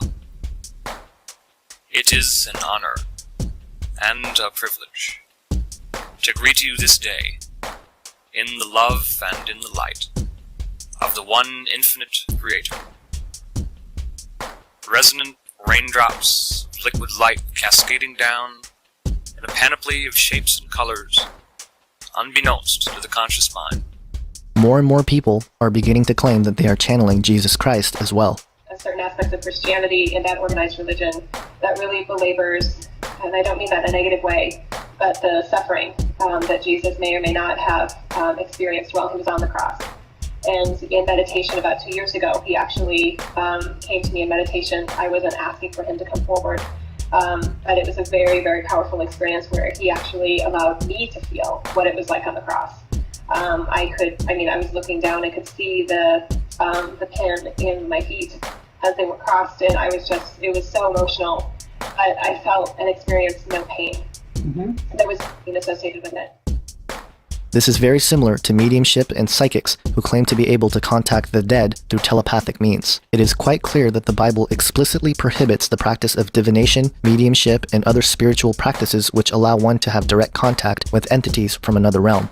In Deuteronomy 18:10-11, it states, quote, "Let no one be found among you who sacrifices his son or daughter in the fire, who practices divination or sorcery, interprets omens, engages in witchcraft or casts spells, or who is a medium or spiritist, or who consults the dead." End quote. But why is this so? Plenty of people who channel or have what are called gifts are happy with their ability to do so and would even go as far as to say that God gave them this ability for a greater purpose to help the world. It is my firm belief that God can take any situation and turn it into good. However, like most things in the Bible that God tells us not to do, he is only doing so to keep us from harm. The problem with channeling is that there is no way to know whether these entities which are being contacted are from God, as some suggest, or are counterfeits, in other words, demons working for Satan. It states in 2 Corinthians 11:14-15, quote, "And no wonder, for Satan himself masquerades as an angel of light. It is not surprising then if his servants masquerade as servants of righteousness. Their end will be what their actions deserve." End quote. Then in 1 John 4:1-3, it states, quote, "Dear friends, do not believe every spirit, but test the spirits to see whether they are from God, because many false prophets have gone out into the world. This is how you can recognize the Spirit of God. Every spirit that acknowledges that Jesus Christ has come in the flesh is from God, but every spirit that does not acknowledge Jesus is not from God. This is the spirit of the Antichrist, which you have heard is coming and even now is already in the world." End quote. God is not in it to try to take away abilities or keep us from enjoying the likes of astral projection, outer body experiences, remote viewing, and other such alleged abilities that are so common and popular in the New Age just because he is cruel and acting as a cosmic police officer. Rather, he is simply giving us warnings and informing us to test the spirits so that we can be sure it is from God to protect us from deceiving spirits who are in it to draw our attention away from God and away from Jesus and ultimately away from the true message of salvation. How many of these folks who channel entities actually exercise this basic principle? And for those who claim they are channeling Jesus Christ, well, I suppose it's possible, but in my opinion, not very likely. Why would Jesus go directly against his own teachings to send a message to someone? The bottom line is that we ourselves can have a direct relationship with Jesus, not through channeling, but through a life of prayer. Prayer is not channeling. The key difference is that with prayer, we ourselves are humble, coming before God, speaking to him directly as ourselves. With channeling, one's own body and mind are taken over, where the entity enters the physical body to deliver a message. Again, this is very similar to a demonic possession. Demons do not have bodies. In fact, they seek to enter objects or the physical body as hosts. This is seen all over the Bible. On several accounts, the Bible speaks of demon-possessed people. In Mark chapter 5, a demon-possessed man replies to Jesus when asked what their name is, stating, quote, "My name is Legion," he replied, "for we are many," end quote. In Luke 4:35, we see Jesus casting out demons, where it states, quote, "Be quiet," Jesus said sternly, "come out of him." Then the demon threw the man down before them all and came out without injuring him, end quote. Later we see disciples of Jesus casting out demons in his name. Quote, "The 72 returned with joy and said, 'Lord, even the demons submit to us in your name,' end quote. And in Luke 11:14, Jesus drives out another demon, stating, quote, "Jesus was driving out a demon that was mute. When the demon left, the man who had been mute spoke, and the crowd was amazed," end quote. The dangers of channeling are that you are allowing deceiving spirits enter into your body. It is dangerous not only for your own soul, but for others around you, such as friends and family. The danger is that it can lead to demonic possession and strongholds. It is my firm belief that exorcisms do not need to be performed exclusively by Catholic priests, as most believe, but can be done by those who have been saved by Jesus Christ. Many in deliverance ministries do this very thing under the name and authority of Jesus Christ. Are the entities and alien abductions, spiritual beings and channeling and meditation, and straight-up evil demons one and the same? I would say yes. As we just saw, it's not hard to convince anyone that these demonic spirits are evil and are of the Antichrist. However, the other spirits that appear as angels of light may be more difficult to discern, especially the alleged ETs that seem to have a positive message to mankind. But let's look at the specific messages people received from alleged aliens and higher spiritual entities. David Wilcock supposedly channeled an entity named Ra. In his New Age ministry, he points to a book called The Law of One as an authoritative document which he claims is much more in tune with the truth than the Bible. The same entity, Ra, which Wilcock claims he channeled, was channeled through Carla Rueckert in the early 1980s and was documented in The Law of One. Let's look at what The Law of One has to say about Jesus Christ, the Bible, and Christianity. Upon asking who or what Jesus Christ is, Ra explained, quote, "I am Ra, the one known to you as Jesus of Nazareth did not have a name. This entity was a member of fifth density of the highest level of the sub-octave. The particular mind-body-spirit complex you call Jesus is, as what you would call an entity, not to return except as a member of the Confederation speaking through a channel. However, there are others of the identical congruency of consciousness that will welcome those to the fourth density. This is the meaning of the returning. The entity was absolved karmically of the destruction of an other self when it was in the last portion of lifetime and spoke upon what you would call a cross, saying, 'Father, forgive them, for they know not what they do.' In forgiveness lies the stoppage of the wheel of action, or what you call karma." End quote. So if we are to test the spirit in accordance to what we are told in 1 John, it confirms that Ra felt that Jesus was not God in the flesh, but simply another entity of higher spiritual levels, just like Ra and other ascended masters who chose to become part of the human race. This is a clever twisting in a deceptive way to deny Jesus' deity. Another interesting thing I noticed in the channeled writings of Ra was that not only did this supposed entity rarely use the name of Jesus in response to the questions about Jesus, but every time it did, it always referenced him by starting off with "the one you call," or "the one it calls," or "as you call this entity now." In other words, never was this entity able to directly say Jesus Christ. It always had to set it up so as to defer his deity. Ra goes on to explain his opinion of Christianity when he states, quote, Another example well known in your culture is the visualization in your mass of the distortion of the love of the one infinite creator called Christianity, wherein a small portion of your foodstuffs is seen to be a mentally configured but entirely real man, the man known to you as Jehoshua, or as you call this entity now, Jesus, end quote. Once again, it claims the falseness of Christianity, calling it a distortion of the love of the one infinite creator. This again demonstrates the denial of uniqueness of Jesus Christ as the one and only Savior for mankind, fully God, fully human. The Stardoves, another group who claims to have channeled spiritual entities named masters or gods, describes Jesus in yet another form. They state, quote, "Perhaps it may be new to some souls to learn that Maitreya overshadowed Jesus the Christ in his lifetime, yet there is another great soul who is of prime importance in this plan the masters know and serve. That being is Sananda, our star commander-in-chief," end quote. This is alarming because Maitreya is the New Age and Theosophists' Christ. Many members of the United Nations and other world leaders are also earnestly seeking the arrival of this supposed world teacher who allegedly is going to be a spiritual leader to help humanity usher in the New Age. Furthermore, in an alleged channeling of this entity known to the Stardoves as Jesus Sananda, apparently described his second coming by stating, quote, "I speak in the name of Jesus, Lord of this world and of all which concerns this earth sphere. I am he who is known as the Christ, and through this channel announce my coming unto earth once more. I am Sananda of the hierarchical board, known on earth through my last incarnation frequency as Jesus the Christ, Lord of this world and of the planet known as Earth," end quote. What's interesting is that Jesus never claimed to be the Lord of this world. This is verified in John 18:36, where Jesus states, quote, "My kingdom is not of this world," end quote. The Bible is also clear that Satan is actually the ruler of this world. This is shown in many ways in the Bible, one of which is found in Matthew 4:8, where it states, quote, "Again the devil took him to a very high mountain and showed him all the kingdoms of the world and the glory of them. And he said to him, All these I will give to you, if you will fall down and worship me," end quote. The Stardoves also claim to actually have an encounter with Sananda/Jesus, quote, "On August 14th, 1997, I was taken up in my light body by Sananda/Jesus to the mothership Sangre de Cristo, his Starfleet headquarters for the second coming plan the masters know and serve," end quote.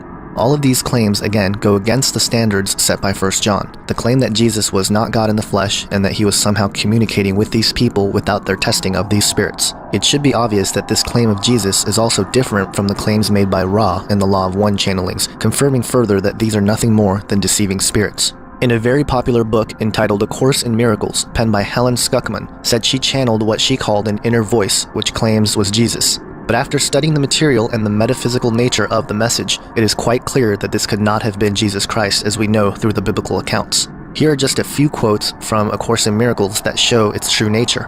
On page 9, it states, quote, "There is no sin." On page 10, it states, quote, "A slain Christ has no meaning." On page 12, it states, quote, "Do not make the pathetic error of clinging to the old rugged cross." And on page 13, it states, quote, "The name of Jesus as such is but a symbol. It is a symbol that is safely used as a replacement for the many names of all the gods to which you pray."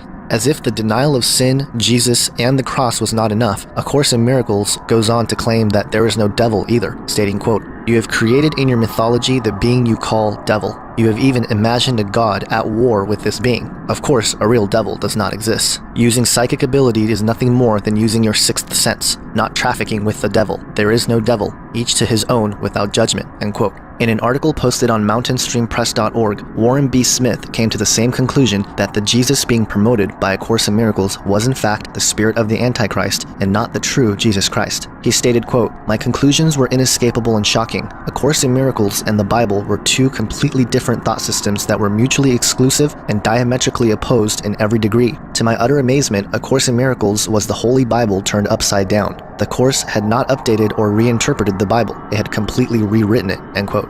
In another book written by Levi H. Dowling called The Aquarian Gospel of Jesus Christ, the claims are similar in the denial of Jesus' deity by stating that we are all becoming Christs. Levi claims he was able to access the Akashic Records, which is allegedly an ethereal network of intelligence that surrounds the atmosphere of the Earth and can be accessed through the spirit or our light body. This is the same place Edgar Cayce claims he received all of his information from as well. In this account, Jesus is not so much denied, but again, painted as a mystical master who had special abilities who simply came to show mankind how to live and become Christs ourselves. Here's a list of claims made by the book as summarized on Wikipedia. Number 1. Jesus puts on the role of the Christ but is not automatically Christ by nature. By making himself, through effort and prayer, a fit vessel, Jesus enabled the Christ to dwell within him. Christ is therefore used as a term for a perfect human being that Jesus exemplified, a human being that has been christened, anointed, and therefore made holy. 2. Reincarnation exists and is the explanation for various seeming injustices. Reincarnation allows people to settle debts they have incurred in past lives. Number 3. Humanity has forgotten God and is currently working its way back to fully remembering God. Number 4. Time is separated into ages. These ages last approximately 2,000 years. We are now nearing the start of the Aquarian Age. Number 5. All souls will eventually mature and become perfect, like Jesus, thus ending the cycle of reincarnation. Number 6. No soul is ever abandoned by God. There are again several problems with this theology because they contradict biblical principles and teachings, and no wonder, since once again, these are not revelations given to people from God directly, but are deceiving spirits and false prophets who twist, confuse, and distort the true gospel message. So as you can see, no matter if it's aliens, ascended masters, spiritual gods, or anything else, the consistent message is that of the denial of Jesus Christ as God. There are literally thousands of channeled documents and books from people such as Edgar Cayce, Aleister Crowley, even Napoleon Hill in his famous work Think and Grow Rich. If they were aliens from a faraway galaxy, why not help us with our problems to cure cancer or teach us some form of technology that would help humanity? Why are they directly teaching that Jesus was not God but just another master or teacher?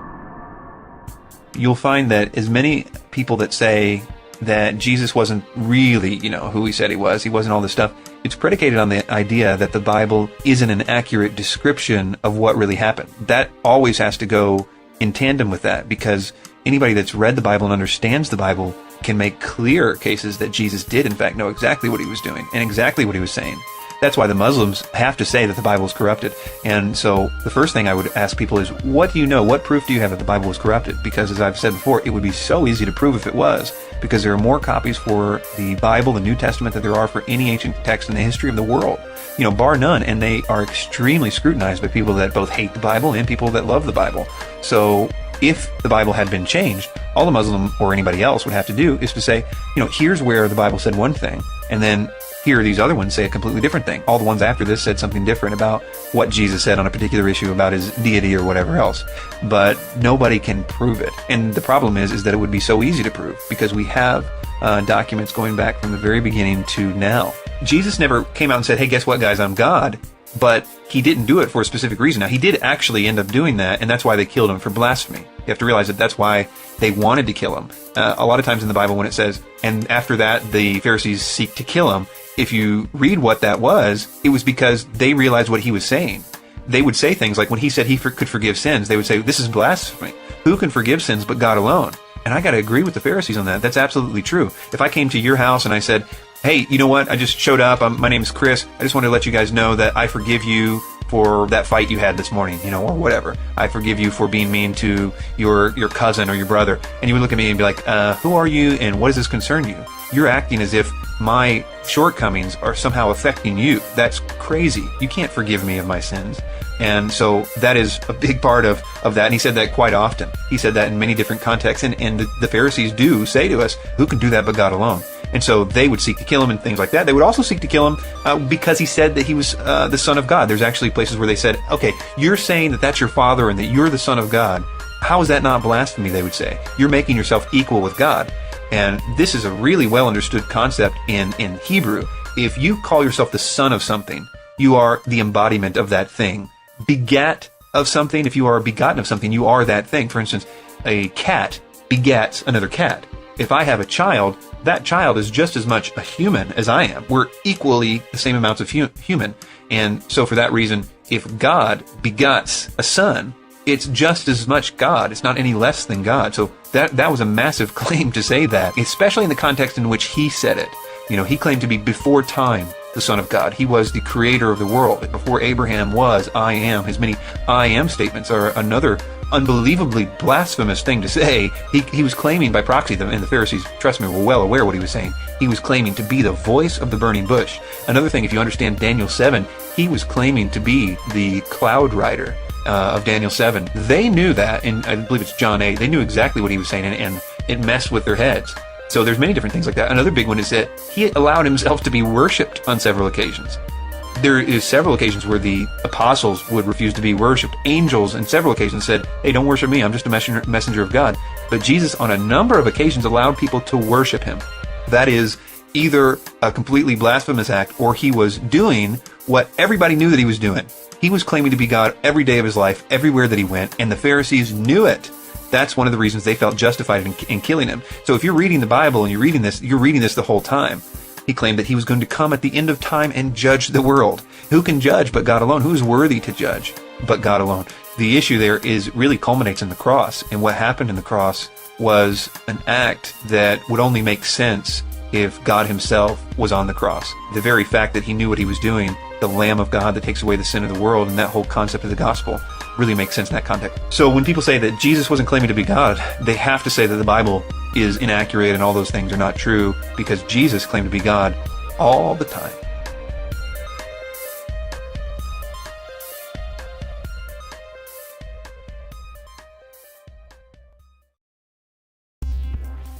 Both the New Age movement and the New World Order are about a coming evolution of mankind, the instant upgrade of humanity into higher spiritual beings, ending religious differences, a golden age where we all attain Christ consciousness, the beginning of a new civilization of mankind. The elite believe that they are the only ones that will attain this utopia, and the rest of mankind are mere cattle in the way of this goal. The New Agers believe that all mankind can attain this utopia if only they follow these esoteric spiritual teachings. In either case, the deception is called out by biblical prophecy. Throughout the centuries, theologians, scholars, Bible students, and even average people have claimed that the end of the world was upon us. Most recently were the claims made by Harold Camping that the end of the world was going to be on May 22nd of 2011. Furthermore, rulers, kings, and political leaders have been falsely labeled as the Antichrist ever since the time of Jesus. Because of these false claims and failed predictions, the urgency of prophecy has become obscure and largely tossed aside in recent years. But there are other prophetic texts which come from the esoteric authors and writers who claim to channel entities that both the New Age and the New World Order seem to be basing their agenda off of. We looked at some of this earlier, but I would like to focus on one particular author, Alice Bailey. Most New Age philosophies, as well as the New World Order agenda, can be traced back to the channeled writings of Alice Bailey. Her ascended master, Dejwa Kul, on many accounts, gave the blueprint for the New World Order and the New Age to Bailey. Alice Bailey, especially in her book, The Reappearance of the Christ, had another prerequisite, or series of prerequisites, but a lot of them had to do with the idea that there needed to already be a world government in place. In fact, one of her quotes is, quote, "First of all, he will come to a world which is essentially one world. His reappearance and his consequent work cannot be confined to one small locality or domain unheard of by the great majority, as was the case when he was here before." And she talks specifically in that book about how it's going to be accomplished through the hierarchy, the spiritual beings working with government, organizations, particularly the United Nations. So she has a twofold vision that it's going to basically be a world that is already ready for him in terms of a world government. So I would agree that part of the work that she says is a prerequisite is to build and work on this sort of global government. And that is why they're striving so hard for it, is because they believe they have to sort of build the throne for the world teacher kind of thing before he'll show up. The chaos is another sort of part of what she talks about, is that she recognizes that none of the work that she can do, or that the group of world servers, as she calls them, or the seed groups, they can never do enough preparation, whether it's spiritual preparation or physical building of the system preparation, to actually make any of this work. Consistently throughout the book, The Reappearance of the Christ, she talks about how he will inaugurate the world religion. He will essentially provide the fuel, the power to actually cause the world to believe in a world religion. So I think that a lot of times what she talks about, the chaos that's necessary, is sort of a twofold chaos. One that is necessary for people to agree to a solid world government, to unify the existing system, the fractaled system, but then also to empower through some sort of paradigm shift, some spiritual chaos, the world religion, because there has to be some great spiritual chaos in order to get everybody in the world on board with a new religion, especially a religion that is focused on one particular man. There has to be something major.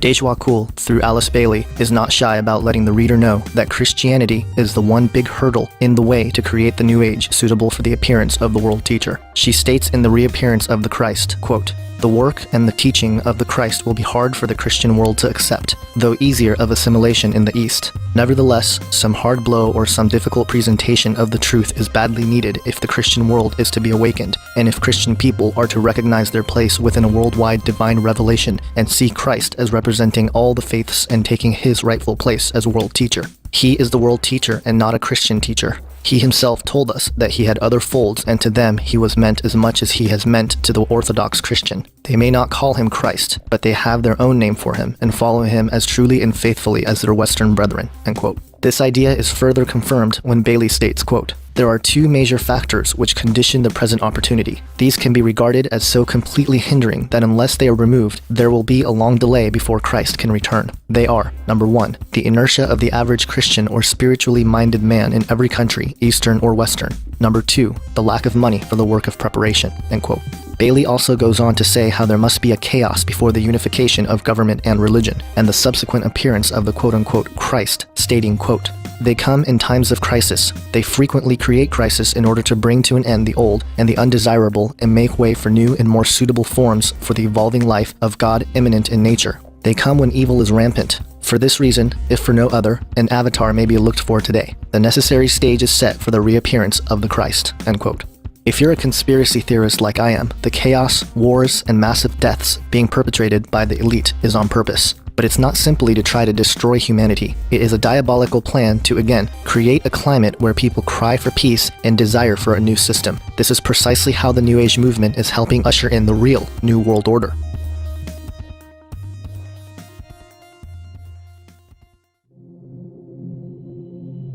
The world is already in turmoil. Injustice is everywhere, and that's no surprise. There may be a coming chaos that exceeds anything that we've ever seen before. According to the 30 years of research done by Russ Dizdar of Shatter the Darkness, a group of men and women who call themselves the Chosen Ones are at work to develop the army of the Antichrist. These men and women are usually victims of satanic ritual abuse, multiple personality disorder, and mind control. Through dark satanic rituals, these men and women have been assigned to kill and to create chaos when the call is made. This violent flash mob chaos of death and destruction is called the Black Awakening. Russ Dizdar, in his book, The Black Awakening, states, quote, "They wait like a quiet, unassuming person in the crowd, a nice person who wouldn't seem like they can harm a fly, shoot a gun, or slash with a knife. But oh buddy, they will, and with a cold as hell energized accuracy. They wait to be activated to kill, slaughter, and unleash hell in society, so the demons can dance and their leader can emerge as savior of humanity. A savior for humanity who they say can bring a new order out of the chaos. They know what they are to do, they know what is planned, and most of them wait with dark bated breath, charged by ancient fallen spirits." End quote. What is alarming is that we have already seen glimpses of this kind of mindless murdering and unexplained evil occurring all over the world. Russ Dizdar has theorized that many of these psychotic murderers are victims of satanic ritual abuse and fall into the several categories of Satanism and Luciferianism present in the dark shadows of our society. In a book entitled Programmed to Kill, David McGowan describes these soulless killers, stating, quote, "In a dark and ugly netherworld where violent crimes and covert operations collide, there appear to be two general categories into which a large majority of those we label serial killers can be sorted: controlled assassins and controlled patsies." End quote. Russ Dizdar has come face to face with these demon-possessed personalities and calls them satanic super soldiers.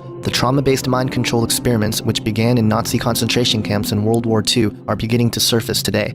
Both Russ Dizdar and L.A. Marzulli have theorized that the women you are about to see in this footage from a BBC documentary called Madness in the Fast Lane are demonically enhanced and possibly the satanic super soldiers that Russ talks about. These women were later found not to be on any drugs or alcohol, but the way they were able to withstand the physical damage and the display of strength these women showed is certainly superhuman. The cameraman is concentrating on the officers. He could never have anticipated what is about to happen behind them. I'm not a doctor. She has been knocked down. Is she the one that speaks English? She's the one No, bitch! Seconds later, the other woman also runs into traffic. Mike Alpha, we need ambulance. Senior officers to the scene. We've got 2 possible fatals. I still can't look back and actually understand what happened.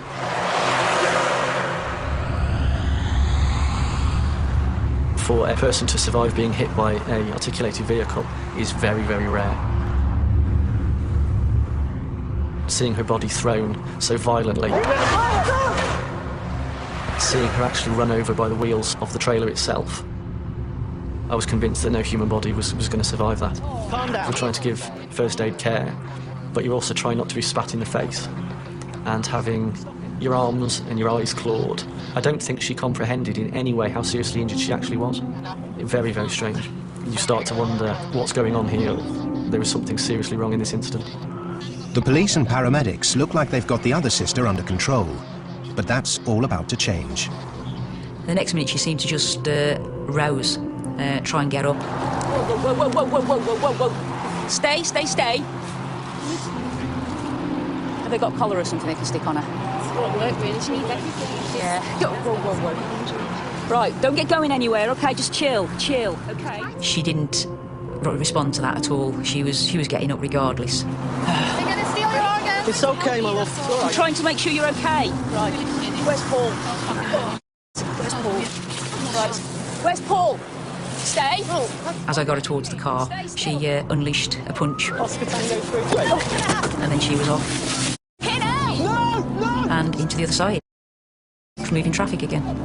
What on earth are you doing? We're going to have another incident on the opposite carriageway that's just happened here. Stay! Stay there. Calm down, calm down, calm down. We need to get this girl off the carriageway. I don't know at this stage how violent her mindset was going to be. Calm down. Calm down. Soon found that out. Calm down. When I look back on it, her strength was phenomenal. Watch it, guys, watch it. Legs down, legs down. It's now a case of we've got to restrain her by any means, because she cannot be treated unless she is restrained. Watch it, guys, watch it. Legs down. She's almost waving us around like rag dolls on her arms. Get down, we get ankle from behind, stop this. Down. On the face, turn her on the face now. That way towards you. Watch it, face, watch it. Call the police! If and when this chaos breaks out, the world will be crying out for help. They will be asking for someone or something to come save the day. We have been programmed for decades by mainstream media and our politicians and world leaders to trust our governments in times of crisis and confusion. My theory is that this is when the world government will be solidified. It will be a necessary action that everyone will accept in order to rebuild society and a chance to do it right in the minds of many. A one-world economy and a one-world government are certainly possible and within reach right now. But the one thing that will cause the world to worship one man is a one-world religion. This will require something phenomenal and something beyond our scope of reality. I think that the UFO alien thing is going to be the way that the one world religion described in the Bible comes about, or at least play a role in it. I would admit that there are probably other scenarios in which this one world religion could come about, but none of the ones that are promoted out there now in the mainstream do I see as plausible in any way. For instance, there is sort of a dueling version of, I think one group is going to say it's the Muslims that's going to create this one world Muslim religion, and another group says it's going to be the Catholics, a one world Catholic religion. Both of those are problematic because the religion described in the Bible is one that people willingly embrace, not are forced to convert to. And I see that as both of those as very problematic because we've been trained to hate both of those for various reasons. Obviously, Catholicism has many problems and is deserving of the criticism that it gets, but I think the reason that it is used like that is because people don't distinguish between Catholicism and true biblical Christianity. So by pointing at the Catholic Church, Satan gets to discredit Christianity in the minds of many people, although most of us would say that what the Catholic Church is doing and does is in no way biblical, but most people don't distinguish Christianity from the Crusades, and so that's a very advantageous thing that Satan uses. To say that the world is going to be taken over by Catholicism has already the problem of trying to get the people that have been trained all their life to hate Catholicism to now embrace it. And some will say, well, there's going to be great signs and wonders and everything, but I don't buy that for a minute. I mean, you can't convince the the Muslim world, which constitutes much of the world, that all of a sudden Catholicism is the true religion just because there's some signs and wonders. There's no Muslim in the world that would buy it. They would just say, well, it's demonic. It's the result of demonic forces. Every evangelical, even if they saw great signs and wonders coming out of the Pope, they would say, well, there you go, it's demonic. Nobody would willingly embrace it just because of signs and wonders out of Catholicism. And similarly, the same problem is with the Muslim world. You're not going to get anybody to convert willingly to the Muslim religion that has been trained. Like, consider the Fox News reality of America. You're never going to get John and Joe Sixpack to convert to Sharia law or whatever just because some fancy guy shows up and starts performing miracles. They're not going to convert to it. They've had their whole adult lives trained to hate it for various political and, whatever else reasons. So that doesn't make any sense. At least the biblical one world religion is something that people unite in their belief that peace has come and the utopia is here. They willingly embrace the Antichrist and willingly give him their worship. I cannot imagine for a minute either one of those scenarios being true. So back to the main point, I think that the UFO thing, in whatever way it could be presented, there's a myriad of possibilities of how you would prove to the world that UFOs are real without them actually being real in that sense. But whatever way that would go down, it would necessitate the world throwing away God. They would say, well, that's it, God's done. So the main thing is done. They've taken away the one object that was in resistance to them, and now it's just a matter of providing the solution. And that solution would be very man-centered. You can become God-like, you can become like the aliens. There is a new potential for an evolution here, a new potential for a utopia. All the wars of the past were caused by our erroneous belief in God, so now we have this opportunity. Now, having discredited God because of our existence, we can now embrace this new utopia. And all of a sudden, everything in the Bible starts to make sense. They talked about this, everybody saying peace, peace, when there is no peace. There's going to be a sense of great rejoicing of their new utopia, of their new possibilities, of this new possibility of change and evolution and no more wars and everything else. But the Bible says, watch out. That's not what it seems. And that's really the thing that makes Christianity different, is they've not just been told that there's going to be Armageddon coming and Antichrist. A lot of people have sort of an apocalyptic viewpoint, but Christianity has been told, wait a minute, there's going to be also before that a false utopia that's going to look really good. You have been warned. Do not embrace it. It's going to be tempting, but don't do it. And so when that happens, Christians will be like, okay, yeah, you guys are saying this is utopia, but this is wrong. This is all a deception. And during the course of that utopia, those people that are rejecting that utopia will look like public enemy number one. Who are these people that are trying to rain on our parade, saying that our utopia isn't as beautiful and wonderful and potentially freeing as it is? They will be seen like the people that are saying that the emperor has no clothes, and therefore that genocide that is also prophesied in the Bible, unfortunately, will have legs to stand on in that scenario.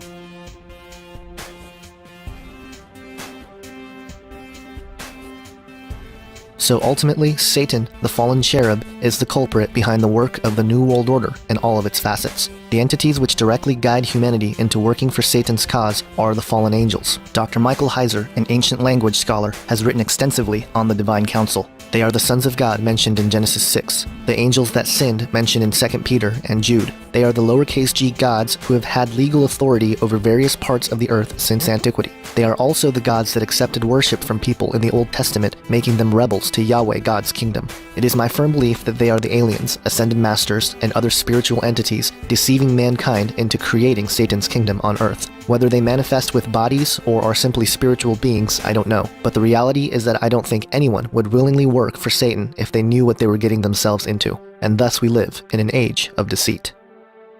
You need to understand that there are these divine beings out there that were part of the heavenly council, that are extremely powerful, and that some of these beings have fallen. Because what that psalm is talking about, if you read the whole Psalm 82, is that they are oppressing the poor. They are not judging rightly among the poor. Yahweh gave these celestial beings authority over certain parts of humanity, and they were abusing their people. They were allowing the poor to be victimized. And so he's saying unto them that, even though thou art gods, you will fall like the princes and die like men. And again, the wages of sin is what? Death. So even these beings can die.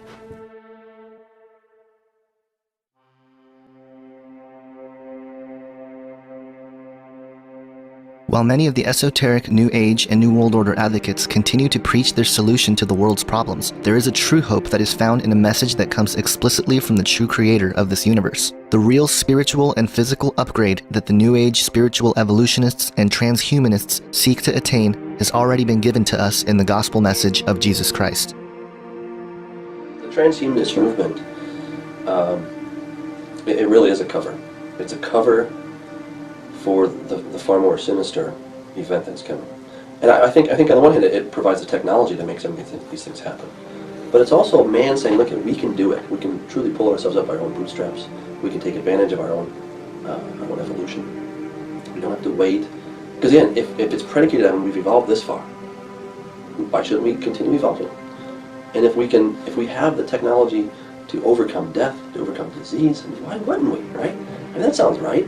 If there's a little baby that's dying of some awful disease, and we have the power to go in and actually rearrange the DNA and the genes and make things right, wouldn't we be barbaric not to do that? See?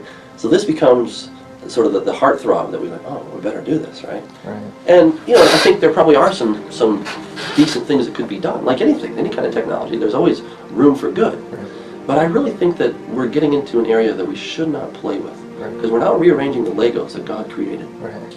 And he's like, don't rearrange those. We're going into the source code. That's what we are. And if you think about DNA, what is it? It's source code, right? God made the source code. Through sin, the source code got kind of scrambled and mixed up a bit. Through the incarnation, the cross, and the resurrection, God has promised to restore our source code to how it ought to be, and probably even upgrade us a bit. Do you think that there was something genetically changed with mankind in the fall? Yeah, Genesis 3? yeah, I do actually. Okay. It's fascinating that you asked that, because even evolutionists have pointed that there was some record of an event in the life of the original man. The record of the event actually did affect something.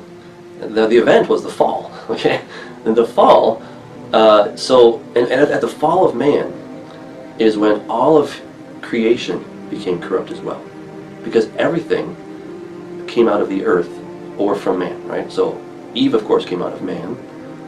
Man came out of the dirt itself, out of the dust.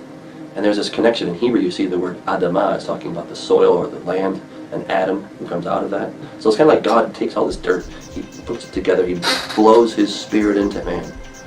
And whatever happens to man, the condition of man will be the condition of the earth. So if man is good, the earth is good. If man is decayed and corrupted, the earth becomes corrupted. And Romans chapter 8 speaks about that the creation itself is groaning, right? Just eagerly waiting with this earnest expectation of the revelation of the sons of God, right? Adam is the first, right. Jesus is the second Adam. And now, to be part of God's kingdom, we have to be reborn. We have to have a new birth, become a new creation. We're going to be part of that second Adam. We're all born naturally as sons of the first Adam, right. But we have to be born again as sons of the second Adam. Right? So, and I really think that all this is going to ultimately be realized in a new DNA package for us.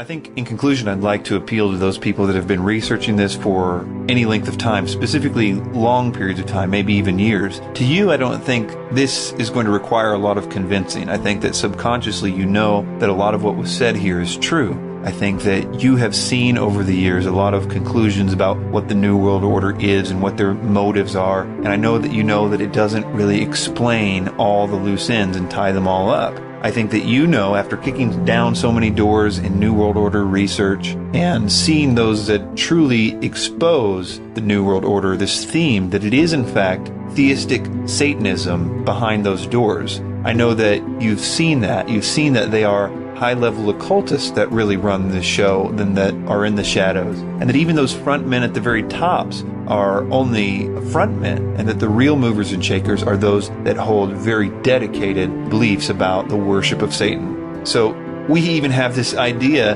that somehow doesn't apply. We have a phrase that we'll say, which is, it doesn't matter what you believe, the fact is that they believe it, which sort of means, yeah, sure, they're all occultists at the top, but it doesn't really matter. They're just sort of deluded. And I think that's a very dangerous position, because if you actually are saying there that it doesn't matter, it's not actually true, there isn't really a Satan and there isn't really a power that they're serving, then we should just, again, think that this scenario has something to do with whatever we make it out to be. It certainly can't be about a cosmic war of good and evil, because we've already decided that that can't be true. Yet at the same time, we're pointing out that these people are knowingly worshiping Satan, which is something that the Bible has said has gone on from the very beginning. The kings and queens of all the old systems were always sacrificing their children to various gods and Moloch and these types of things. And they are still doing it today and are gaining power from it. The problem with believing that is it makes too much sense that all of this energy with the New Age preachers and teachers and truth movement icons and gurus are doing mainly two things. One, they're promoting this idea of a New Age coming in which you're going to be God and you're going to be evolved and and all the obvious stuff that's preparing you for the system of the Antichrist. And the other part of that is they're telling you that Jesus isn't good, you shouldn't pay attention to him, or at least they're trying to misdirect you, tell him he's just this other guy, he's not really who the Bible says he is, or they're trying to discredit the Bible. There's only two things that these guys are doing. They're telling you and preparing you for the new system that you're going to think is your utopia, and then they're telling you to not pay any attention to the man that the Bible said would crush the one that these people at the top are worshiping.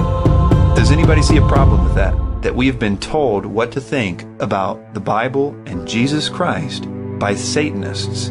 The problem here is that what we've been told and what we've been prepared to believe is all what we would choose to believe. It's all very seductive. They're telling you that you can be as God. They're telling you that there is no real accountability for your actions, that anything that you want to do is good and normal and should be praised. These ideas are very difficult to resist. Truth really is irrelevant at that point because we will fight to defend those ideas regardless of if they are true or not. And that's why there's so many conflicting quote-unquote truths in the New Age and in the truth movement. You know, that's why the first thing that you're taught in the truth movement is that truth is relative. Oh, it doesn't matter. Your truth is just as good as my truth. And we'll fight to defend this completely erroneous idea. I've got news for you. It doesn't matter what way the universe operates. The fact is that it does operate one particular way, cause and effect in a closed system. We are dealing with absolute truth.